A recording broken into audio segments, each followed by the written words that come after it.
and also providing support are the areas she is operating in, and she has a very important role to play.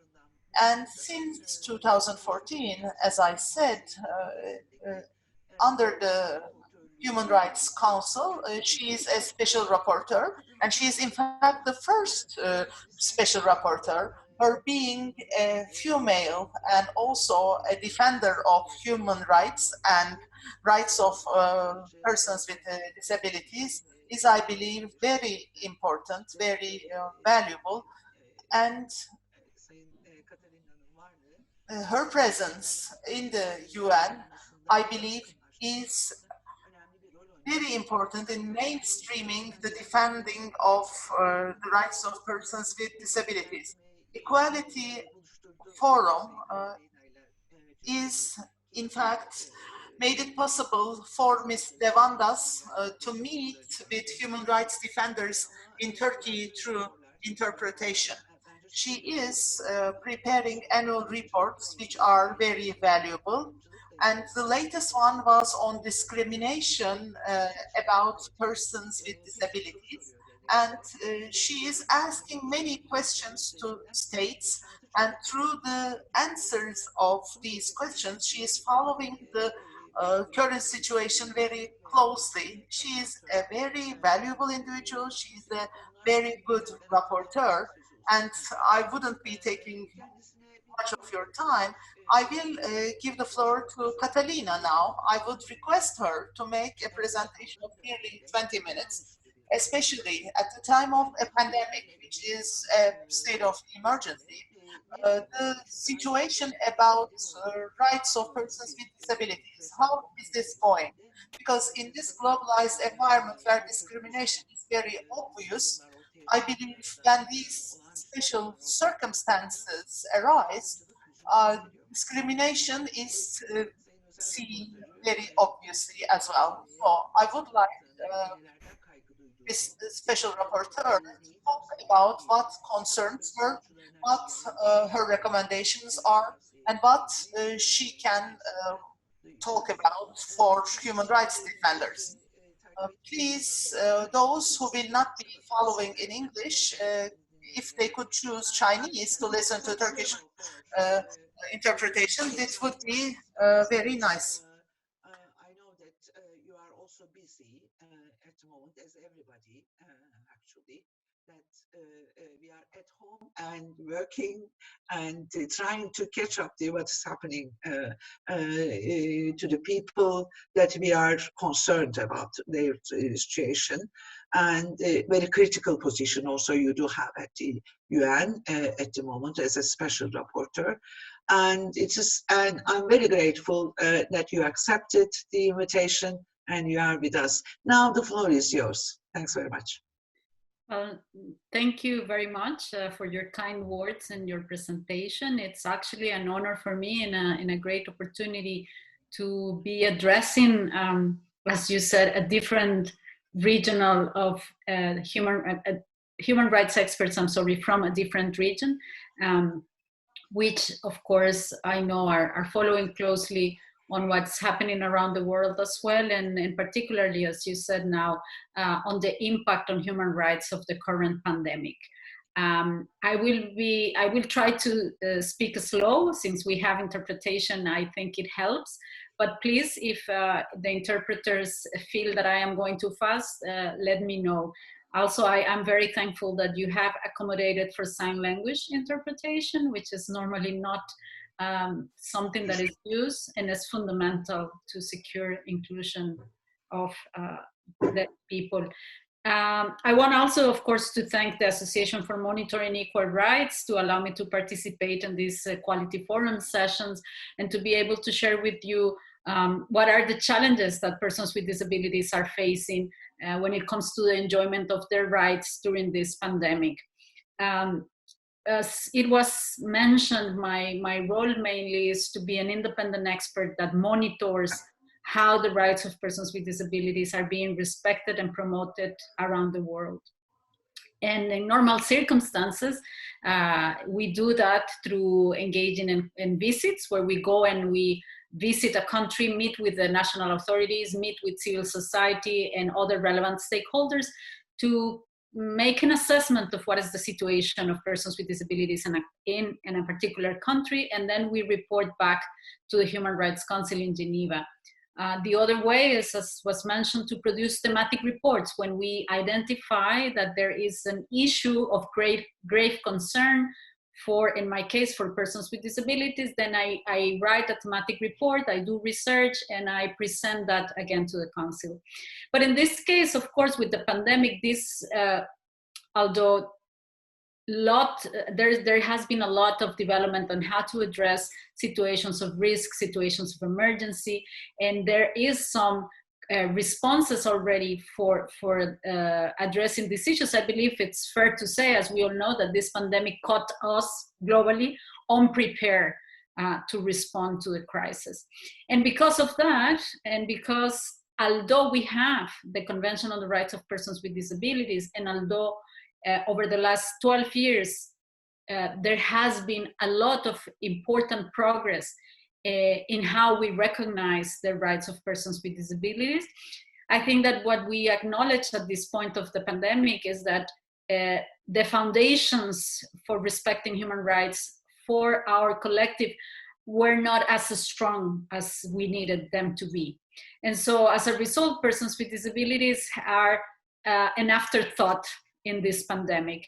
The measures are being taken in many countries and many places without thinking of how this will impact persons with disabilities, or how should we look at the specific requirements of persons with disabilities when designing emergency measures. And as a result, there is a lot of suffering and struggles of persons with disabilities. So I would like to divide and say, first, I would like to address the direct impact of the COVID-19 on persons with disabilities, and then the indirect impact. I think it will be something like how do we protect and as persons with disabilities from being infected and from dying from the virus. And the other part is, how do we protect persons with disabilities, and how do we make sure that in the measures that we're taking for the recovery, for the response, to address the social and economic impacts of this crisis, persons with disabilities are also being considered. And also in this equation, of course, everything has to be looked at through the lens of the Convention on the Rights of Persons with Disabilities under a human rights-based approach, and following also the slogan of the Sustainable Development Goals of leaving no one behind, right? How do we achieve that for persons with disabilities? So, but first, what has been the impact, right? For persons with disabilities, since the very beginning, this has been a very stressful situation, because starting from the basic measures of protection that were communicated to the general population on, the physical distancing, the hygiene measures, all of these might be impossible for persons with disabilities, right? Some of us depend on home support or personal assistance to survive, to be able to eat, to be able to move, to be able to just get up every morning from bed. And that means that physical distances is impossible, right? It's a luxury that we cannot take. For some of us, of course, when people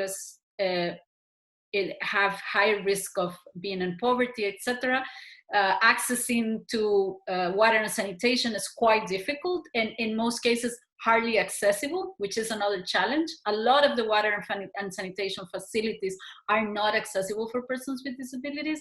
So what? Normally we organize to go to the bathroom 4 times a day with support, etc. Now it changed to, frequently wash your hands when you cannot access the sink, for instance. And then, of course, we cannot take the same measures because we need to wheel our wheelchairs, touch our canes. We rely on interpretation in some cases in which we need to touch people. So there's a lot of factors why we cannot take the same measures, and not additional guidance was provided for persons with disabilities, or for how to make sure that this group of people could be protected. And of course, what I was highlighting here, one of the challenges is that information and communication is not accessible. And so in many cases, there is no sign language interpretation when the briefings from the governments are being delivered. Not to say information that is easily accessible for persons with intellectual disabilities, what we call plain language or easy to read materials, so that everybody would be able to follow. The other big challenge is that when the security measures or the emergency measures were taken, so the lockdowns, etc., again, persons with disabilities were an afterthought. So we didn't think about, as a community, what would happen with those that require support.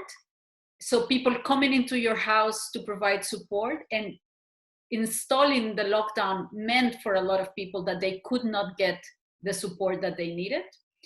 People that could not handle the isolation, and that has been corrected somehow, because a lot of groups of persons with disabilities, people with psychosocial disabilities that can't handle anxiety and stress, people or persons with autism that couldn't be isolated. And that after the measures were taken in many countries, at least in Europe, these measures were revised because of the impact that it had on certain groups of persons with disabilities, but again, as an afterthought.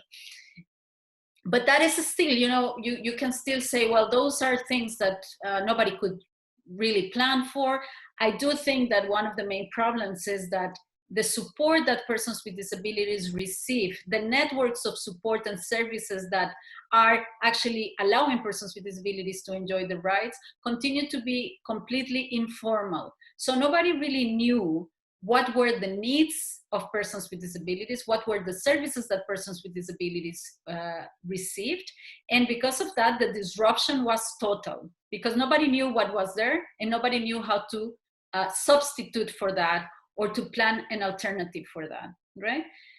Then we have the situation that it's, I think for me, perhaps the gravest of the situations, and is we have two angles of that. The direct discrimination on access to health services and care. And that means that in some countries, we saw that it got to the extent of designing and publicizing this, and you might be familiar with that, the triage protocols. So in a crisis like this one, when resources are scarce, how are we going to distribute the limited services that we have among all the population? And so they created, and this is part of public health responses, protocols, ethical protocols to decide how the medical sector could allocate these limited resources. And of course, the big, I wouldn't say surprise, but the big shock for us was that the default position was that a lot of these protocols excluded persons with disabilities from accessing ventilators or from accessing emergency services or intensive care units. Because they said people with certain types of disabilities, it sometimes was completely direct discrimination. People with cognitive disabilities were excluded. People with certain functional limitations that could not function without support were completely excluded. In some cases, it was indirect, saying, for instance, that people with less quality of life or with less, if survive, with less, with a worse prognosis of quality of life of years, which are criteria that are highly discriminatory against persons with disabilities. Those protocols, those ethical protocols, were issued in Italy, in Spain, in the UK, and of course there was, and I think this is something positive that also shows the impact of the Convention on the Rights of Persons with Disabilities, there were strong reactions from grassroots organizations, from human rights defenders, from the experts as myself. And I think that made that had an important impact, and most of these decisions were revised and adjusted to a non-discriminatory approach. Still, I believe that what is very worrisome is that the default solution was to take persons with disabilities out of the equation and to say that our lives were less worth somehow than other lives to rescue. And many persons with disabilities were, during 1 week in the middle of the pandemic, neglected because of those protocols. And then the other issue that is of high concern is the situation of persons with disabilities in residential institutions. The disability community, the disability rights community, has been advocated for decades and decades about the need to close institutions. Institutions are places of segregations, are places that continue stigmatizing persons with disabilities, are places where persons with disabilities lose the control of their lives and are just stigmatized by being sent to these institutions where they cannot make independent decisions about how they want to live, where do they want to live. However, this is still a struggle, and many countries still, both through social protection systems, so in social care institutions, or through psychiatric hospitals, they continue to segregate and to isolate persons with disabilities into these facilities that are normally very crowded, not hygienic, and on top of all the other human rights violations that happen there. And what happened in this pandemic has shown that we were right, that we have been right all over. Institutions have become the hotspots of the pandemic. The data that is now being collected at European level shows that from 20% to 72% of the fatalities are or happened in an institutional setting. So what we're saying here is that the big majority of the deaths in Europe were caused because persons were in the institutions, right? And we have to be very aware of that. That is very, very grave, and this is very, very severe. And I hope that this is gonna be used as a very sad learned lesson to move forward, to dramatically change the way in which we are addressing these issues and do a dramatic change in policy. And this, of course, also includes working strongly with the community of older people and redesigning and rethinking how we address the situation of nursing homes for older people, and recognizing also that if normally 50% of the older people population are persons with disabilities, those older people that live in institutions have higher percentages of disabilities. So we might be thinking about 60 to 70% of those residents in nursing homes that are also persons with disabilities. So we really need to rethink how this is impacting on persons with disabilities, and why it is important to close these institutions for good and to transition to community-based services that are human rights-based.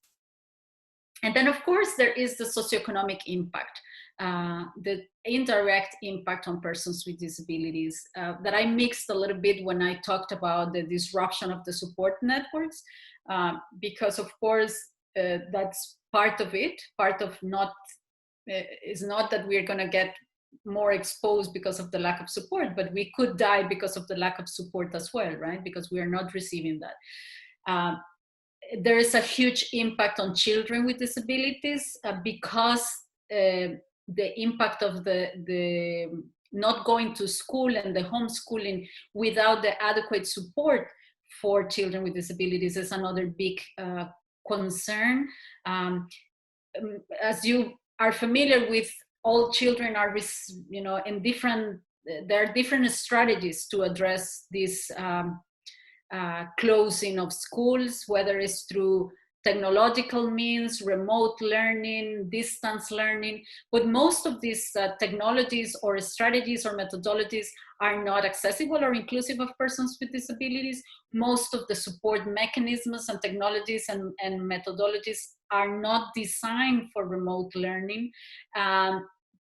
For some kids with disabilities, the most important part of the learning is the social part.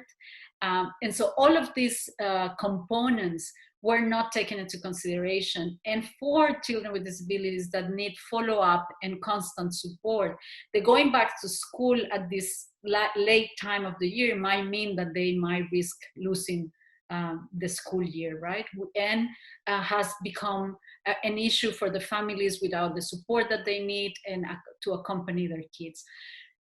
And of course, in terms of poverty and in terms of employment, one of the things that it's important is that social protection systems need to be more flexible and be adjusted in this time of crisis to recognize that specific measures are needed to address the needs of persons with disabilities. First of all, persons with disabilities are overrepresented among the poor. So a lot of the measures that we were asked to take, stocking food to be able to not go into the supermarket, it's not possible for persons with disabilities if we don't have the resources to do that, or we don't have the support to go to the supermarket and bring this food with us. How do we access not only medicine, but also some services and some devices? I've heard that there has been shortages on, for instance, products for incontinence, in which people with disabilities rely, and it's very difficult to get them in this pandemic, and the distribution networks have fallen because of that. And the shortage and the support services as well, right? If a lot of people provide support on voluntary basis or with very little wages, in this crisis, they just decided to stop providing the services because they didn't want to risk their lives, right? And that means that I have colleagues and friends that have been struggling and being almost neglected and abandoned because they couldn't get the support that they needed to continue to have their PAs, their personal assistants in place, right? And one other thing is that in this situation, the crisis has exacerbated for some, and we might need to think about not only providing, for instance, income support, cash benefits to the groups that already received the support, but how do we understand that there might be other categories of persons with disabilities that might need to have to become eligible during this crisis to receive that support. So this is, I think, a big overarching big picture kind of what is happening with persons with disabilities now. There are many details that perhaps we can cover with the questions that I know that will allow me to give you an idea of what are the problems and how the problems are being addressed. One of the things, and with this I finish, is of course you mentioned I've been trying to issue statements and to call the attentions of governments. I also sent an open letter to all the states expliciting what are the problems and also providing them with guidance. I was able to work together with the World Health Organization, with WHO, in supporting the development of their guidance on COVID-19 and persons with disabilities. We have been working also with UNICEF, ILO, the International Labour Organization, and other partners to develop some guidance on social protection and what are key measures that could be taken to address the needs of persons with disabilities when it comes to social protection. And also lastly, the Secretary General of the United Nations is going to be releasing a policy brief on the situation, on the COVID and persons with disabilities. We hope that this is going to be released next week, Wednesday.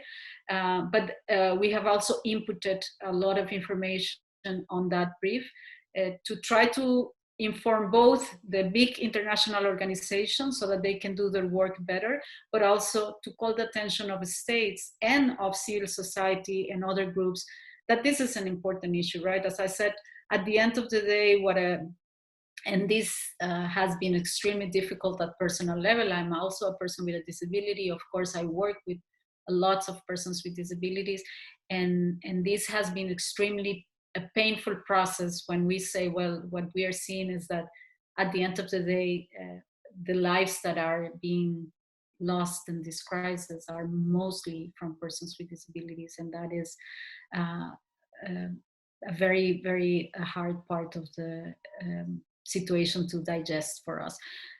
So with that sad note, I finish, but I'm open now. I will leave the time for the responses, for the questions, I'm sorry, and to reply to those.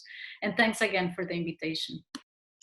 Catalina, thanks very much. Actually, it was really enlightening speech in a short time, this presentation, because we are trying, as the human rights organizations, also trying to report this, the whole system, which to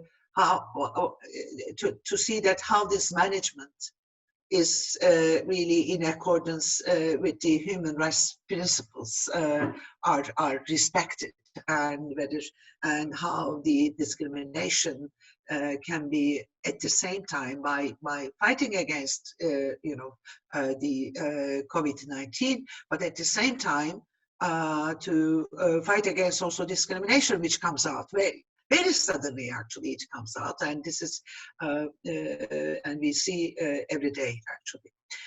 There are a lot of questions that came in.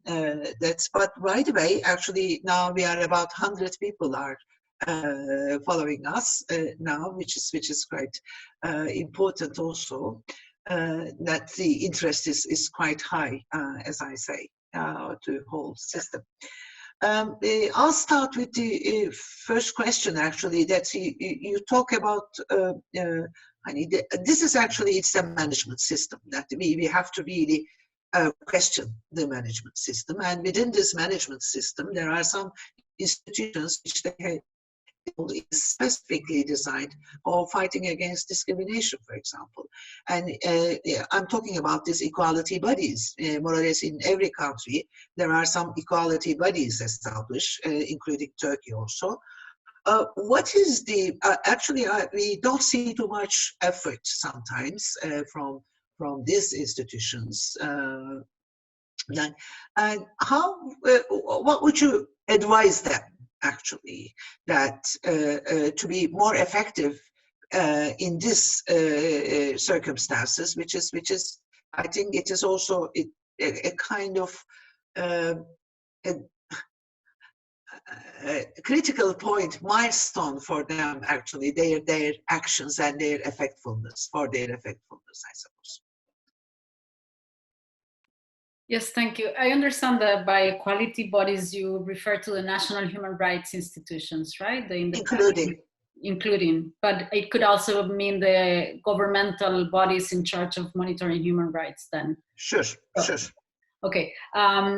No, yeah, well, the first thing, and as you said, I think is, for me, one of the gaps is that we continue to fail to understand that we are discussing human rights here.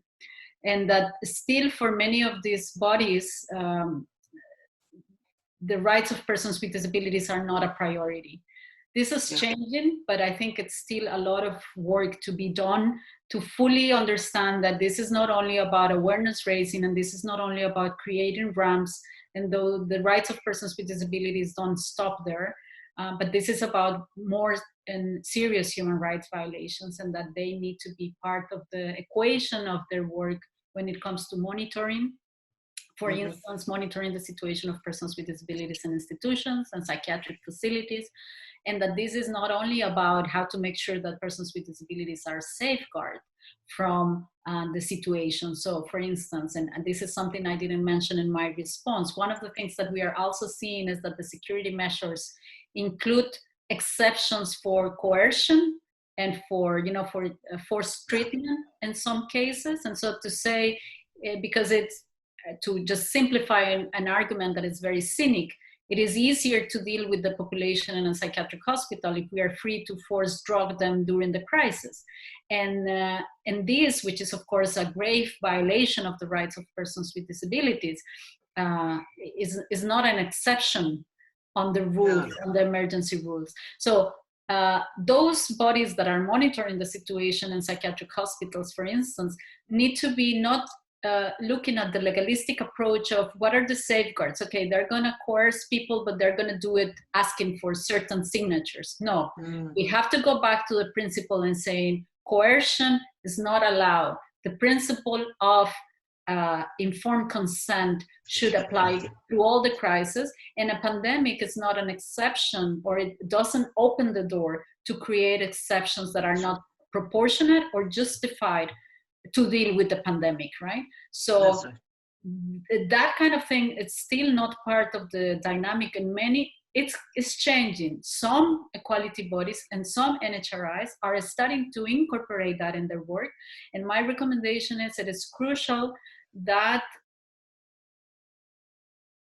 I will say, Article 12 of the Convention on the Rights of Persons with Disabilities, which is in the full recognition of legal capacity of persons with disabilities without exception, the right that they have to provide free and informed consent through all their treatments, the right to be free of torture and violence, and all of these components that cannot be overlooked during the pandemic, and even worse, cannot be exacerbated during the pandemic, right? So I hope that the role of the NHRIs and the equality bodies is precisely to incorporate this into their work. Yeah, thank you. This is my question, actually. That is there any country throughout the world that identifying how many people with disabilities are affected and then lost their lives? Is there any statistics held by any government in the globe? Well, I think it's early to say that. As I mentioned, there is some indirect data, like the data on the fatalities on institutions. And of course, countries will disaggregate better and better, and it will depend on the country, right? I think, of course, there are countries with poorer data collection and countries with better data collection, which is also impacting, because before we didn't have data, which didn't allow us to respond better to the needs of persons with disabilities, and now again, because we don't have enough information on how persons with disabilities are being affected, we are also going to lose an opportunity. But I think that, no, all in all, I think it will be easier. Of course, again, this is about, it's complex to say black and white who is a person with a disability and who is not a person with a disability, because some will argue many of those that have underlying health conditions might also be persons with disabilities. Not all of them, but many. So, but I do believe that data such as the data on institutions is clearly showing that persons with disabilities are far more affected. And hopefully, yes, we will have more information and data. We can share the data that we have on that. That would be very nice, yeah. Because I mean, actually, as we are living in Turkey, we are following the whole, the data statistics published by the, especially the WHO and the other organizations, and we look at our government's statistical approaches during this pandemic process, and we see no desegregation of this. And, for example, how many women are affected, how many people with disabilities, or how many, or whatever.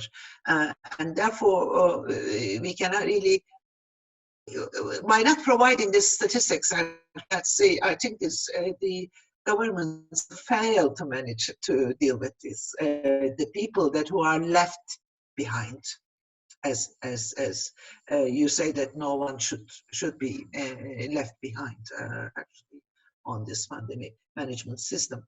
I'll go back to the questions coming from our attendees.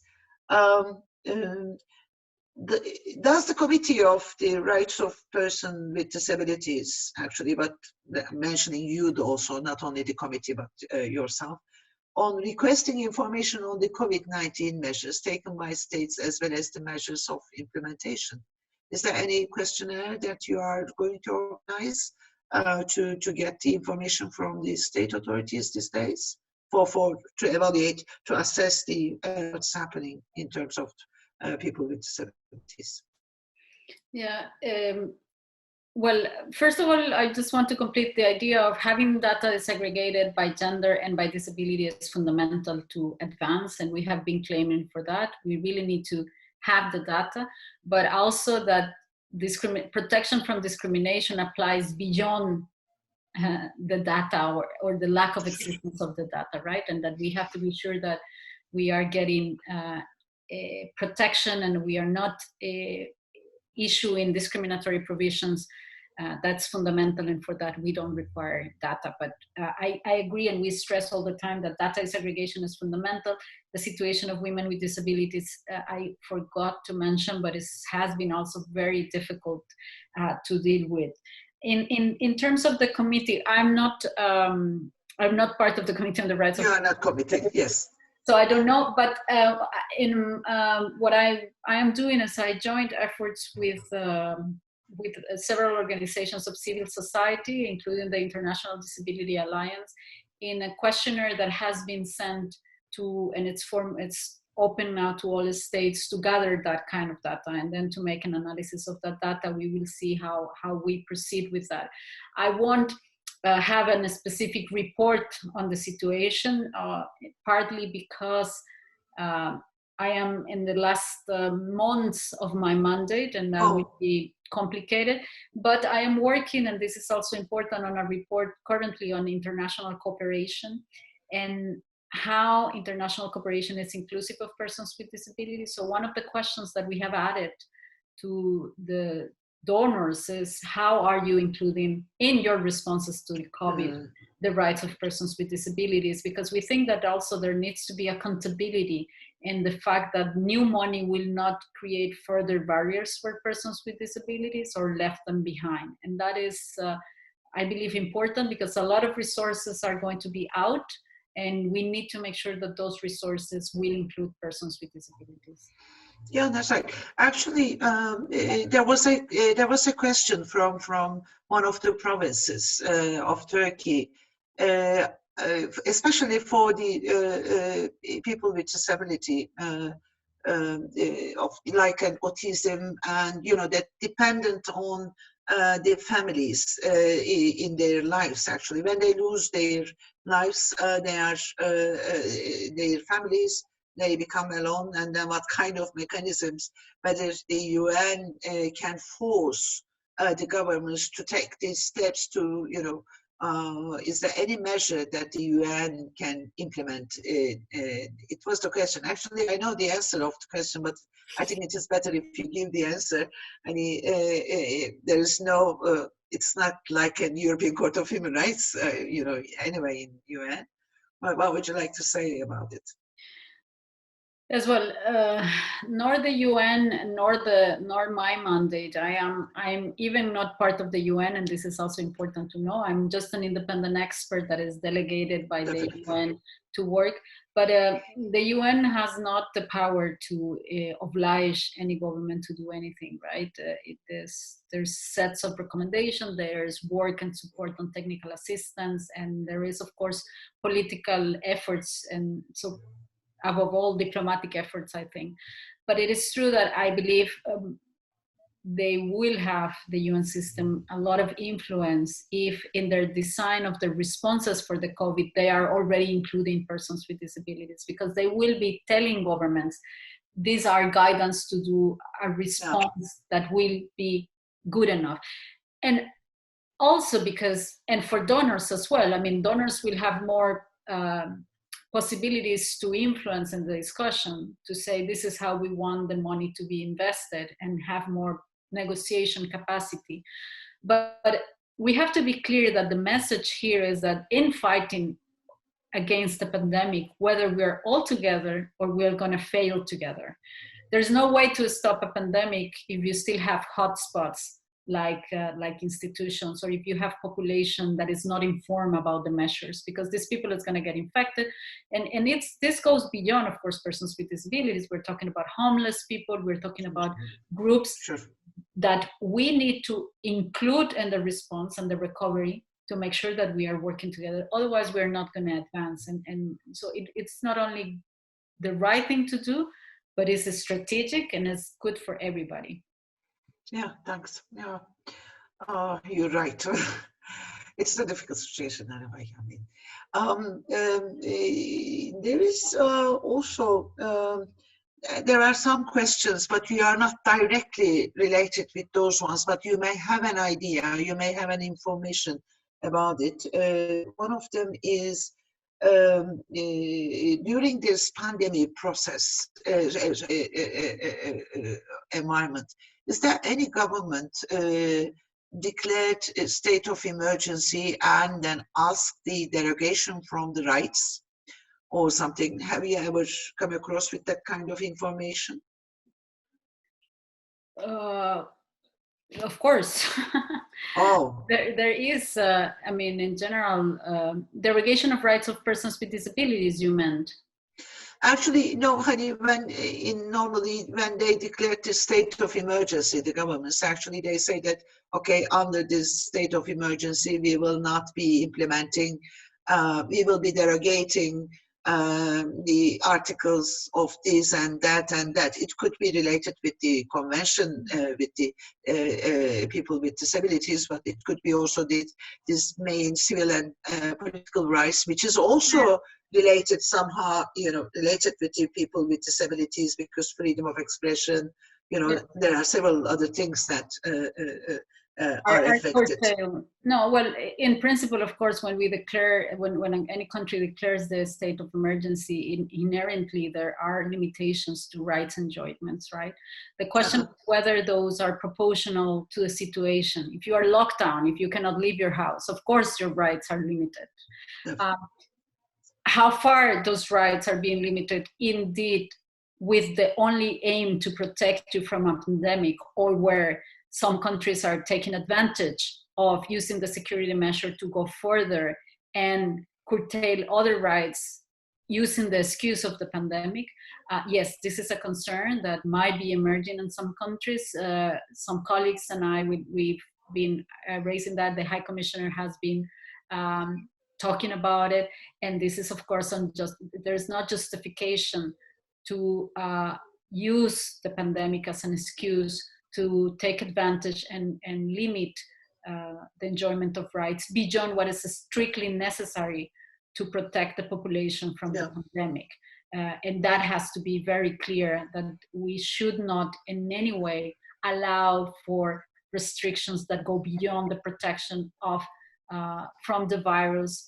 And actually we have to look for ways in which those rights that are restricted are not limiting our freedom of expression or freedom to, now one of the big questions is, so how do we demonstrate in the post-pandemic? And I think that this is also a question of how the civil society is going to be creative enough to organize ways in which public demonstrations and joint efforts are not killed by this pandemic, right? But it's a big question.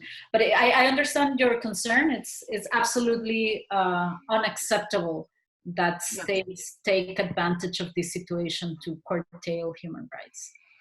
Oh, but somehow there is this growing populism, I think, all over in the political life is somehow shows it is, some signs that's not be very comfortable, post COVID-19. We don't know what we are going to face with actually.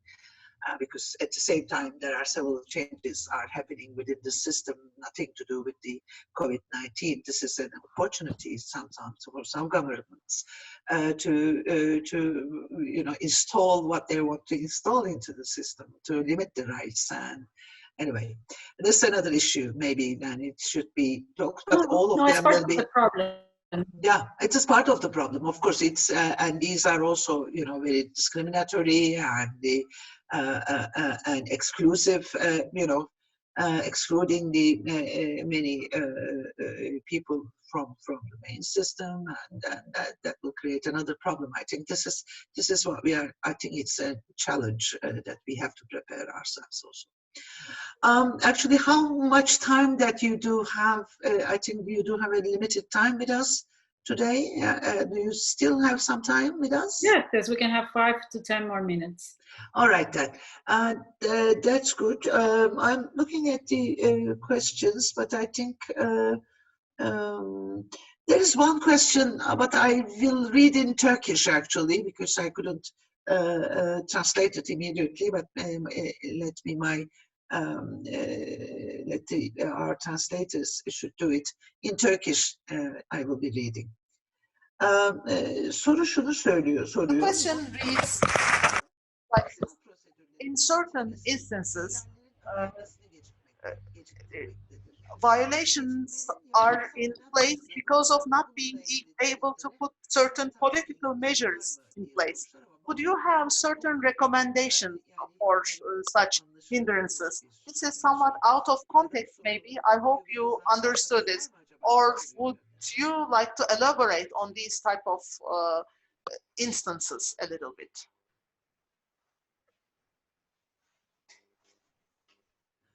Well, did you get the question? I think it's political and not policy, right? The question. Politikadan değil de siyasi. It is no, actually, in some you know, this sometimes you do have the established Hayır, bazen mesela administrative procedures, and then uygulamalar ve prosedürler oluyor.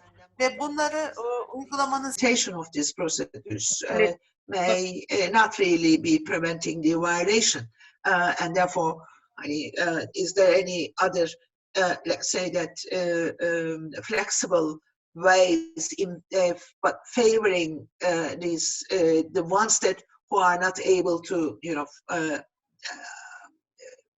or who are affected from these delays of the implementation of the procedures, because the procedures are established according to the mainstream, right?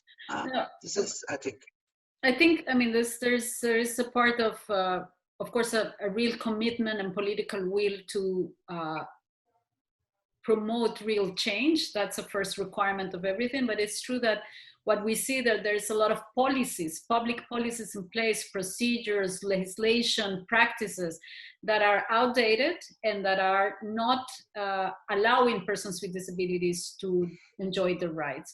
And this is why the Convention on the Rights of Persons with Disabilities calls for a whole transformation of the legal system, of the policy system. And we need to make sure that there are indeed some.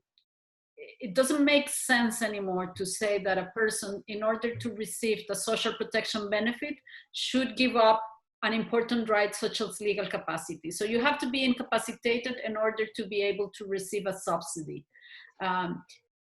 You need to be able to receive a job or a pension for your disability costs. Then you have to say that you won't work, instead of saying, no, you will work and then you will receive an additional benefit to cover your extra costs. So some measures are taken to foster the discrimination and to foster the segregation of persons with disabilities, and we need to revise those policies to make sure that they are not discriminating against persons with disabilities, that every action of the government is accessible for everybody, including for persons with disabilities, and that means communication, information. That means that we have to provide support to persons with disabilities that need that support, because it's easy to say you cannot do things. And what we don't think about is that the whole society has been designed to support human rights, to support actually human beings to thrive. The schools, the kindergartens, the cafeterias, everything has been designed to support persons. But persons with disabilities were not included in that design. So now the support for persons with disabilities is seen as an add-on, but it should not be. So the support that persons with disabilities might need beyond accessibility to have a specific, to make a decision, for instance, should not be seen as something that is the fault of the person with a disability, but actually the fault of the system. And so that's the kind of paradigm shift that the convention is bringing.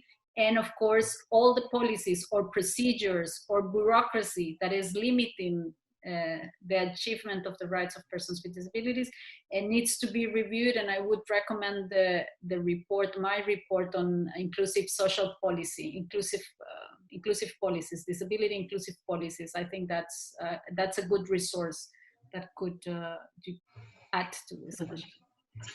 Are you able to talk about the individual countries as special rapporteur? Actually, there's one question is asking, are you able to assess the strong and then weak side of Turkey in dealing with this, in coping with the pandemic?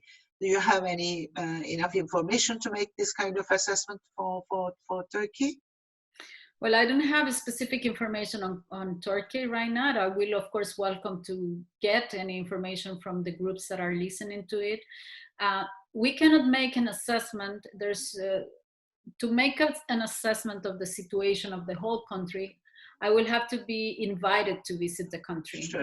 and do an official country visit. And after that, I could do a complete assessment. But what we can do is to, for instance, if there is information of concrete human rights violations that you and your work as organizations you come across information, you work with victims of any human rights violation, you can send that to us. Yeah. Let's say a woman with a disability that is in a psychiatric institution, and you want to help her to go out of that institution or any other situation. That information can be sent to me, and then we work in what it's called a communication, and we send a letter to the government, and we talk and we say, well, we have learned about this and this situation, and how are you addressing this situation?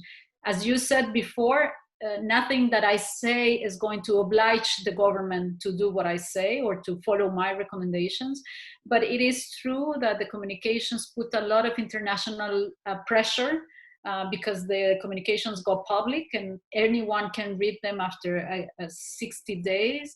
And sometimes we can, when the situation merits, when the situation is very grave or it's systematic, we can also issue press releases on that. So what I can tell you is that when we send communications, the governments are not happy. And for me, that's an indication that the communication works. Because they are not very, they are really trying to avoid having special rapporteurs talking about their countries. Yeah, that's really right. Actually, is there any application to you, made to you during this pandemic process as kind of complaint mechanism? Well, for example, because it seems that there was one that in Israel, there were the people with disabilities refused to have this oxygen, a ventilator or whatever. There are there are some complaints in Turkey also, as I understand. Have you? People are writing back to you. Organizations are writing back to you or asking your assistance to deal with these specific problems? Yes. Yes. I mean, yeah. Yes. And I think in Turkey also. Mm-hmm. No, I don't know if we haven't received anything. I mean, in principle, also the process is confidential until this 60 days period. But of course, I am open to receive all the kind of information. And when we receive that information, then we assess if we need to write a communication. There's also some things, sometimes we can use diplomatic channels, like to just call the permanent mission and say what is going on if this is very emergency, But normally we look at the information we get, we communicate with the person or the organization that is sending us the information when we see that there is a case, because we need to have the consent of the victim to be able to issue the letter. if it's a systematic case, then we can deal with it differently. But there is a procedure that we have to follow, and I will insist that we will welcome if there are cases that are very grave and very systematic that you need to communicate to us. Yes, you can share our contacts with the participants. My colleague that is following the call, Cristina, is the one in the Office of the High Commissioner in charge of centralizing that information, and then we will follow up with the people that sends the communications, bearing in mind that sometimes indeed we are overwhelmed with the numbers, and sometimes the capacity is limited to deal with every single complaint. But we try our best to address those that are the gravest. Yeah. Maybe the last thing actually that may I can get your opinion or the consent on what I'm going to say. I think these the most important thing in these processes in this state of emergency or extraordinary conditions, actually to have a better communication with the right holders, actually between the, you know, there has to be a better and real and, you know, a sincere participation mechanism needs to be established. Would you like to have some recommendations on? I mean, in general, everybody listens, because we are really lacking from this participation. In normal times, also the participation is like a kind of a tokenism, but it doesn't go further than. But in this specific periods, in order to get to know that how these limited sources, services will reach to the ones that having a difficulty in access to it. I think this is very important. What would you like to say about this? Participation is central for any democratic process, and for to enhance governance and to enhance efficient solutions. In the case of persons with disabilities, and according to the Convention on the Rights of Persons with Disabilities, this is a precondition for everything else. The disability community has a motto that says nothing about persons with disabilities without persons with disabilities. And the convention clearly states through several articles that the only way to work and sustainable responses and solutions for persons with disabilities is to meaningfully consult and engage with persons with disabilities. So as you said, and this is extremely important, and I also have a report particularly on that, on participation and decision making. This is not just to say, we talk to them. No, it's how you engage, how do you create the conditions for the consultation, for the participation, that you make them accessible, that you support organizations of persons with disabilities to grow, that you give an environment that allows them to do their work, to have the resources that they need to work, that you recognize the voices of persons with disabilities as expert voices, and that you take their feedback not only as a feedback that you can discard, but actually how the design of policy responses is actually related to the input that persons with disabilities provided. How do you, and this applies I think for any other sector, guarantee the diversity of the voices? We need to have not only the gatekeepers and the consultation, but we need to make special efforts to avoid gatekeeping. And then that means, how are we going to consult with women, with those that are most marginalized among the groups? Because you might have persons with disabilities belonging to groups because of their impairment, but also because of their background, because of the social economic status, because of the sexual orientation, because of the religion.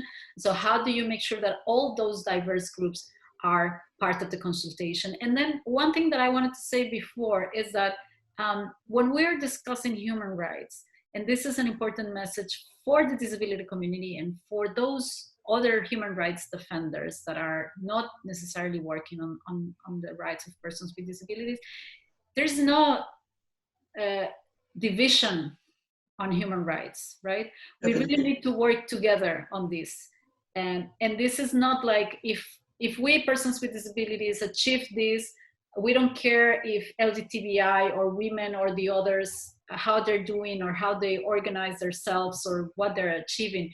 I think that the key message here is that we need to work together. We need to avoid, I mean, we have to respect the individual identities, but we have to fight for a joint identity. And I think that if we continue to perceive this as a fight among identities or groups, we are failing to actually defend human rights, right? Whatever we do as a human rights defenders have to be inclusive of everybody, has to be accessible for persons with disabilities, has to be respectful of different of sexual orientation and gender diversity, etc., right? We really need to make sure, and as I said, this is a message for my sector and this is a message for the others. We need to make an effort to get closer and work in alliance. Yes, actually, I totally agree what you are saying, and I think this is a fight also for, you know, respecting to the human dignity, this human being, whoever he is, she is, or it is, right? And this is, I think, very important. Katerina, thanks very much for this very fruitful meeting with us and sparing a lot of time over there. I think you have already exceeded the time that you have allocated already. And thanks very much for that. We are supporting what you are doing at the UN level as the special rapporteur, and I wish you quite successful and maybe the continuation if you are thinking. And you can find our support behind you actually. And we will trying to translate what we have been writing as these as reports as the first special rapporteur. They are very critical, they are very important, and this Association for Monitoring for Equal Rights is eager to make everything what you are saying in Turkish to disseminate with among the whole human rights arena, and as well as the government authorities that to here to read and to, you know, take the steps according to the recommendations. Thank you very much for all your participation, and thanks very much for Christine also. Christine is not seen over there. Christina, thanks very much for sparing time for us. Thank you. Thank you. Evet, Katalina'nın bize ayıracağı vakit doldurduk. We have come to the end of the time, our time with Catalina. We would like to thank her a lot. And before I end the webinar, I would like to say that it is crucial for us to defend human rights for all, regardless of individual sexual orientation, physical abilities, socioeconomic status, gender, ethnicity, race. So this is crucial, and it's a crucial fight for all of us. So no one should be left behind in the struggle, I would like to say, especially in these extraordinary circumstances or in emergency cases. Definitely we can better understand what we should focus on, what we were not able to see earlier. So these are the circumstances which would allow us to really understand whether the system is functioning or not, and this is definitely a time for us to improve things, and it's time for us to see each other and to help each other. I'd like to thank all the participants. We were not able to cover all the questions, and I would like to apologize for that. That was my incompetence in a way. So thank you very much. Goodbye.